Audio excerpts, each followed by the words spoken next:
எல்லா பிகினர்ஸ்க்கும் இந்த ஒரு குழப்பம் இருக்கும். ஸ்டார்டிங்கில் என்ன மிஷின் வாங்கலாம், எந்த மிஷின் நமக்கு பெஸ்ட்டாக இருக்கணும். இதே குழப்பம் தான் என்னோடய ஃப்ரெண்டுக்கும் இருந்துச்சு. என்ன மிஷின் நான் வாங்குறதுக்காக எனக்கு எதுவுமே தெரியல, நீங்கள் ஏதாவது மிஷின் சஜஸ்ட் பண்ணுங்கன்னு சொன்னாங்க.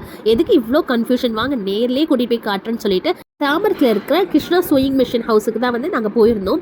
இந்த ஷாப்பில் பேசிக்லேருந்து அட்வான்ஸ் லெவல் மிஷின் வரைக்கும் வச்சுருந்தாங்க. இப்போ தான் நான் டைலரிங் ஸ்டார்ட் பண்ணியிருக்கேன். எனக்கு ஒரு கம்மி பட்ஜெட்டில் ஒரு நல்ல மிஷின் வேணும்னா நீங்கள் பெடல் மிஷின் போகலாம். அதில் நீங்கள் மோட்டர் கூட அட்டாச் பண்ணி யூஸ் பண்ணிக்கலாம்.